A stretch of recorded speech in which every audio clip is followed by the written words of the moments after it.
This channel does not promote any violent, harmful, or illegal activities. All content provided by this channel is meant for an educational purpose only. একটা বড় update দিয়ে রাখি, কলকাতায় ভূমিকম্প, মায়ানমারে এই ভূমিকম্পের কেন্দ্রস্থল রিক্টার স্কেলে কম্পনের মাত্রা 6, ভূপৃষ্ঠ থেকে 27 কিলোমিটার গভীরে ভূকম্পনের কেন্দ্র। দক্ষিণ আর উত্তরবঙ্গের একাধিক জেলায় অনুভূত হয় কম্পন। বাংলাদেশ, উত্তর পূর্ব ভারতেও কম্পন অনুভূত হয়েছে।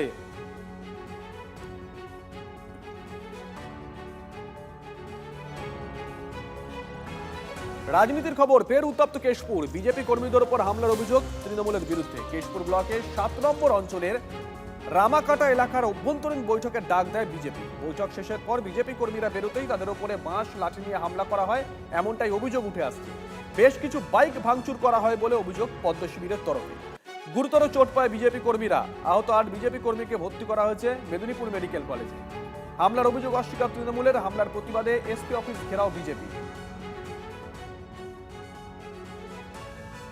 মিটিংটা সেরে বেরোচ্ছিলাম, দু সাইড থেকে তাড়া ফাড়া নিয়ে এসে অমানবিক ভাবে, আমাদের ছেলেগুলোর হাতে কিচ্ছু নেই, ওরা বাইক নিয়ে সন্ত্রস্ত, ওদেরকে বাইকগুলোকে মানে গায়ের জোরে জোরে এরকম করে মারছে যেন ওরা ওইখানেই গাড়িগুলো পুড়িয়ে দেবে না কি, এরকম ব্যাপার। একদম ভেঙে দিয়েছে আমাদের 12-14টা বাইক, দেখুন একদম ভেঙে দিয়েছে। ফেরার পথে, হ্যাঁ হ্যাঁ হ্যাঁ। কোথাও আজ পর্যন্ত কখনো বিজেপি আক্রমণ হয়নি। বাইরে থেকে এসে ওই সঞ্জয় পাল, শ্যামল পাল অঞ্চল সভাপতি, তিনি নিজে লাঠি দিয়ে আক্রমণ। ওরা জঙ্গলে ফিস্ট করছিল পিকনিক, সেই অবস্থায় নিজেদের মধ্যে গন্ডগোল, মারপিট, আর কিছু মেয়েকে টন্টিটকারি করছিল মদ খেয়ে, এরকম একটা আমি খবর পেয়েছি। ঠিক আছে, ওদের নিজের অন্তর্কলহ, তৃণমূলের কেউ এর সঙ্গে যুক্ত না।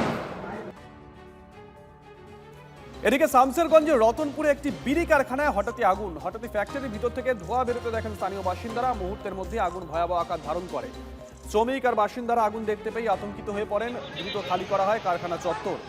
আগুন নেভানোর কাজ করছে দমকলে 3টি ইঞ্জিন। এখনো পর্যন্ত যে খবর পেয়েছি আমরা, আগুনের তীব্রতায় ক্ষতিগ্রস্ত কারখানার একটা বড় অংশ। কোনো হতাহতের খবর অবশ্য এখনো পর্যন্ত মেলেনি। ঘটনাস্থলে পৌঁছেছে বিশাল পুলিশ বাহিনী। অফিস টাইমে শিয়ালদা দক্ষিণ শাখায় ব্যাহত ট্রেন চলাচল। বালিগঞ্জ স্টেশনে ওভারব্রিজ থেকে ঝাঁপ দিয়ে আত্মহত্যা, ওভারহেড তারে ঝলসে মৃত্যু ব্যক্তির। বেশ কিছুক্ষণ পর স্বাভাবিক হয় পরিস্থিতি। ভর সন্ধ্যায় কিভাবে এই ঘটনা ঘটলো, প্রশ্নের মুখে ইতিমধ্যেই পড়েছে রেলের নজরদারি ব্যবস্থা। कर रहे थे तो जब गाड़ी बजबज लोकल आई, बजबज लोकल आने के बाद एक आवाज़ सुनाई दिया तो हम लोग दौड़े, भाई क्या हुआ। तो गाड़ी रुक गई थी आकर के 2 नंबर प्लेटफॉर्म बालीगंज में। फिर गार्ड साहब के पास में गए, गार्ड साहब से पूछे क्या हुआ, तो बोल रहे हैं जो लग रहा है जो ऊपर कुछ बात हुआ है, थोड़ा देखिए आगे। उसके बाद में हम लोग जब गए स्टाफ को लेकर के, तो देखे जो गाड़ी के ऊपर में कोई एक बॉडी जो है पड़ा हुआ है और धुआं दे रहा था। उसके बाद में कंसर्न ऑफिसर को हम लोग फ़ोन किए, एसएस को फ़ोन किए, अपना इंस्पेक्टर को फ़ोन किए, जीआरपी को बताए, सारा स्टाफ आया।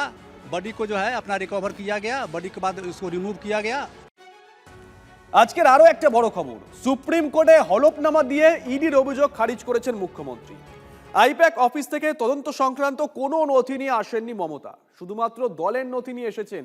আর সেটা এনেছেন ইডি আধিকারিকদের অনুমতি নিয়ে। হলফনামায় এমনটাই দাবি করেছেন মমতা বন্দ্যোপাধ্যায়। মুখ্যমন্ত্রীকে পাল্টা আক্রমণে বিরোধী দলনেতা বলেন, সেদিন তার মুখের কথা আর হলফনামার ভাষায় বিস্তর ফারাক। আমরা টিভিতে দেখলাম দিদি বাহাদুর দেখে সব কেড়ে নিয়ে চলে এলাম। Election, they are collecting all my information of my party. देखो मैंने सब लेके आया। আবার হাইকোর্টে গিয়ে মিনমিন করছে, ব্যাপারটা দিদি জানে। তিনি মিথ্যা হলফনামা দিয়েছেন, উনার কথার সঙ্গে হলফনামার কোনো মিল নেই। हमारे ऊपर में जितना तृणमूल कांग्रेस है झूठा मामला निकाल के एजेंसी निकाल देता है, हमारा पार्टी का डेटा चोरी करते हैं। Agency rule. রাজধানী দিল্লিতে বসে এজেন্সি রাজনীতির অভিযোগ মুখ্যমন্ত্রী। हमारे साथ जब्ती चल रहा है।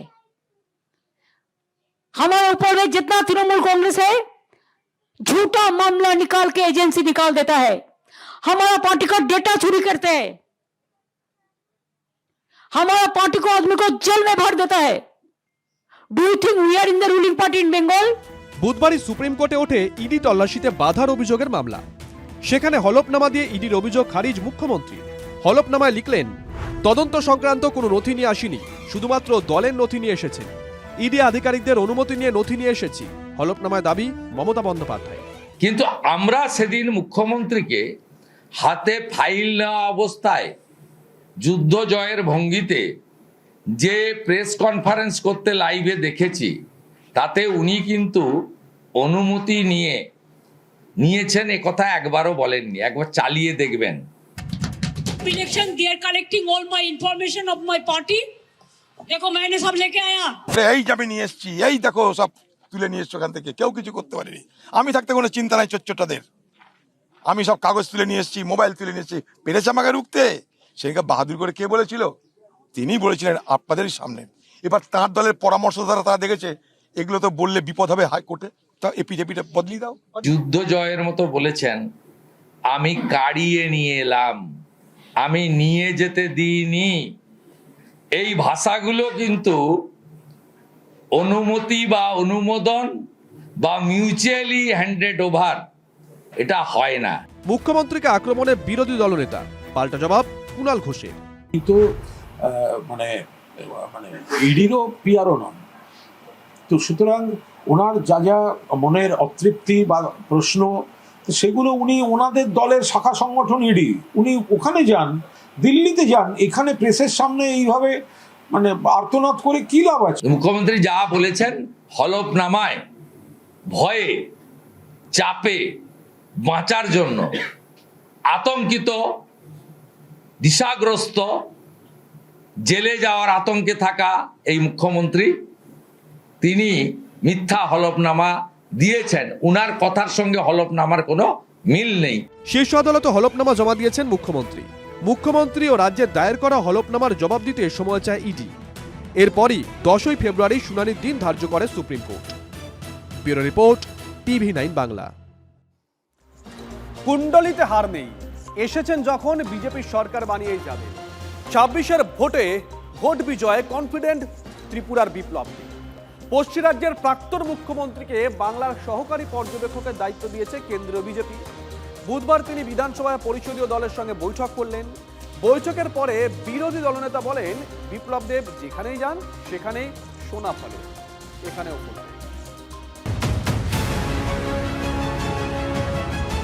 আমি এসছি তো সরকার বানিয়ে যাব। लेफ्टिस्टों ने 30 साल तक त्रिपुरा को बर्बाद कर दिया था।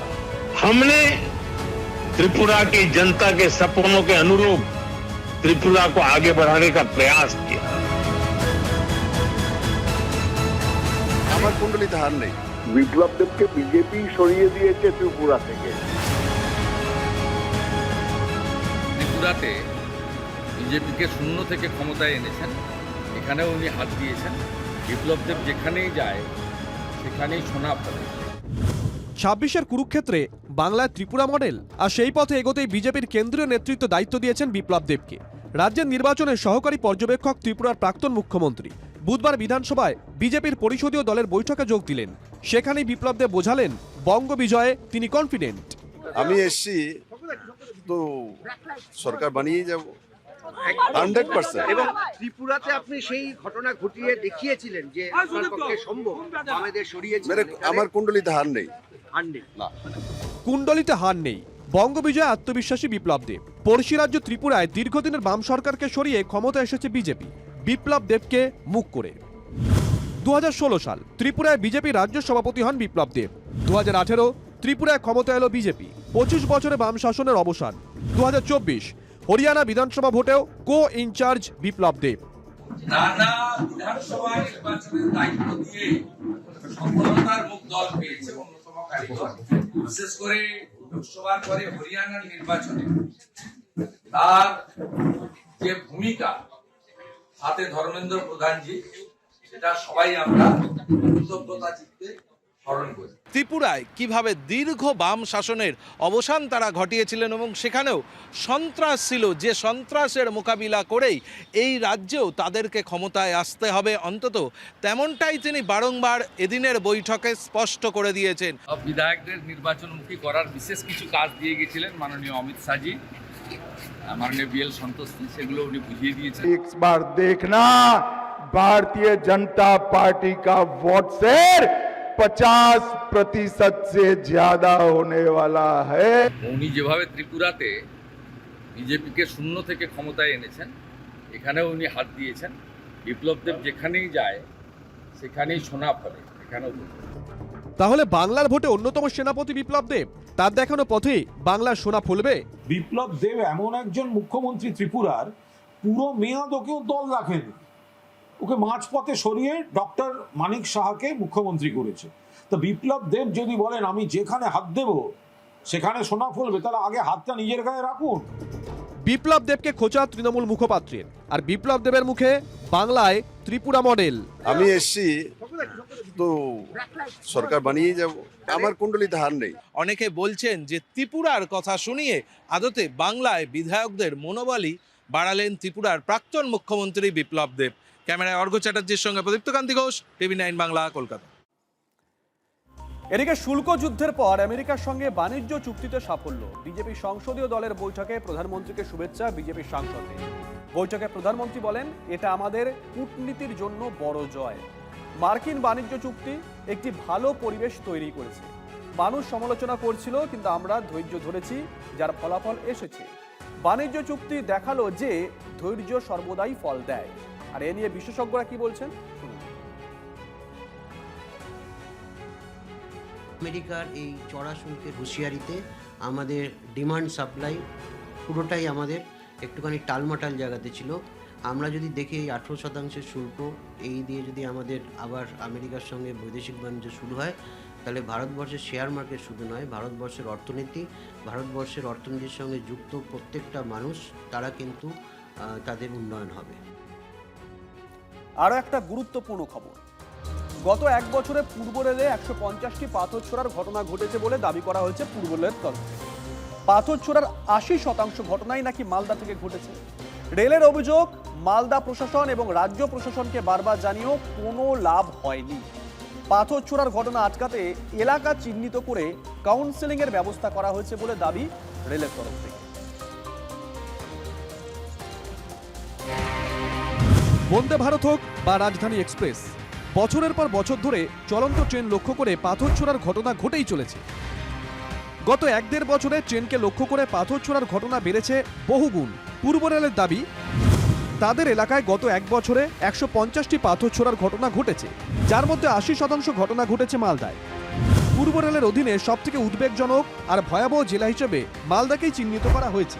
एक साल में 150 केस, एक साल में 150 केस है। और कंटिन्यूस हमारा फोकस तो ये है लोगों को समझाएं, जो आइडेंटिफाइड एरिया है जहाँ से पत्थर फेंके जाते हैं, तो वहाँ पे जाके काउंसलिंग की जा रही है। मालदा डिवीजन हमारे यहाँ सबसे, हाँ मालदा डिवीजन सबसे ज़्यादा अफेक्टेड। মালদা থেকে বন্দে ভারত এক্সপ্রেস ও বন্দে ভারত এক্সপ্রেস স্লিপারের মতন প্রিমিয়াম ট্রেন চলাচল করে। এছাড়াও উত্তরবঙ্গে যাওয়ার একাধিক দূরপাল্লার গাড়ি মালদার ওপর দিয়েই চলে। মালদার প্রশাসন এবং রাজ্য প্রশাসনকে এ বিষয়ে বারবার জানিয়েও কোনো লাভ হয়নি বলে অভিযোগ রেলের তরফ থেকে। আর এই নিয়ে শুরু হয়েছে রাজনৈতিক তরজা। এগুলো আপনি নিশ্চিন্ত থাকুন, আগামী 3-4 মাস বাদে যদি মানুষ সঠিক জায়গায় ভোটটা দেয়, মানুষকে ভোটটা কিন্তু সঠিক জায়গায় দিতে হবে, হ্যাঁ, তো তাহলে আপনি দেখবেন এসব বন্ধ হয়ে যাবে। আপনি আয়নায় যেমন মুখ দেখাবেন, আপনাকে আয়না তেমন মুখ দেখাবে। আপনি সঠিক জায়গায় ভোট দেবেন, সঠিক বিচার পাবেন, কেউ পাথর ছুটবে না। যেদিন থেকে রেলের নিরাপত্তা, রেলের সুরক্ষা, যাত্রী স্বাচ্ছন্দ্য সব সরিয়ে রেলকে বড় লোকদের যাতায়াতের ব্যবস্থা করে দেওয়া হয়েছে, গরিব মানুষদের জন্য রেলকে সরিয়ে দেওয়া হয়েছে, তখনই অনেক রকম সামাজিক ক্ষোভ বেড়েছে। রেলের তরফে অবশ্য দাবি, পাথর ছোড়ার ঘটনা আটকে এলাকা চিহ্নিত করে কাউন্সেলিং এর ব্যবস্থা করা হচ্ছে। কিন্তু এর পরেও কি ট্রেন লক্ষ্য করে পাথর ছোড়ার ঘটনা কমবে, সেটাই এখন বড় প্রশ্ন। সায়ন্ত ভট্টাচার্যের রিপোর্ট, TV9 বাংলা। বড় খবর, মণিপুরে উঠতে চলেছে রাষ্ট্রপতি শাসন, সরকার গড়তে চলেছে বিজেপি। মণিপুরে বিজেপি পরিষদীয় দলের নতুন নেতা নির্বাচিত ইয়ামনান খেমচাঁদ সিং মণিপুরে পরবর্তী মুখ্যমন্ত্রী হতে চলেছেন খেমচাঁদ। গত সপ্তাহে বিজেপি এবং সহযোগী দলগুলোর বিধায়কদের দিল্লিতে তলব করা হয়। মঙ্গলবার রাতে বিজেপির সদর দপ্তরে দলীয় বিধায়কদের নিয়ে বৈঠকে ছিলেন মণিপুরের দায়িত্বপ্রাপ্ত কেন্দ্রীয় পর্যবেক্ষক তরুণ চুগ এবং উত্তর পূর্বাঞ্চলের দায়িত্বে থাকা সম্বিত পাত্র। সহযোগী দলগুলোর সঙ্গে বৈঠক শেষে আনুষ্ঠানিকভাবে খেমচাঁদের নাম ঘোষণা করা হয়। দীর্ঘদিন জাতীয় সংঘর্ষ উত্তপ্ত ছিল মণিপুর, নিশ্চয়ই মনে আছে আপনাদের। রাষ্ট্রপতি শাসন জারি হয় মণিপুরে। এবার মণিপুরে শান্তি ফিরবে বলে দাবি করেছে বিজেপি নেতৃত্ব। 49তম আন্তর্জাতিক কলকাতা বইমেলার শেষ দিনেও জনজোয়ার। বইমেলায় দক্ষিণেশ্বর কালী মন্দিরে মাতৃশক্তি স্টলে সরাসরি দেখানো হলো দক্ষিণেশ্বরে মা ভবতারিণীর মঙ্গল আরতি। আগামী দিন সকলের ভালো কাটুক প্রার্থনা তাদের। মঙ্গল আরতি দেখতে স্টলে ভিড় জমান বহু মানুষ। উপস্থিত ছিলেন ক্রীড়া জগতের বিশিষ্টরা। আরতি দেখানোর ব্যবস্থা করেছি, যাতে অগণিত মানুষ যারা আসেন তারা যাতে মানসিকভাবে, আধ্যাত্মিকভাবে এবং নৈতিকভাবে সমৃদ্ধ হন। মাকে তো ওখানে গিয়ে দেখা হয় না, সেটা এখানে এসে যেভাবে লাইভ দেখলাম, এটা একটা অভূতপূর্ব ব্যাপার। আমার মনে হয় মানুষকে উনি যেভাবে ভগবানের কাছে পৌঁছে দেওয়ার চেষ্টা করছেন, এটা একটা অত্যন্ত শুদ্ধ এবং আনন্দের কাজ।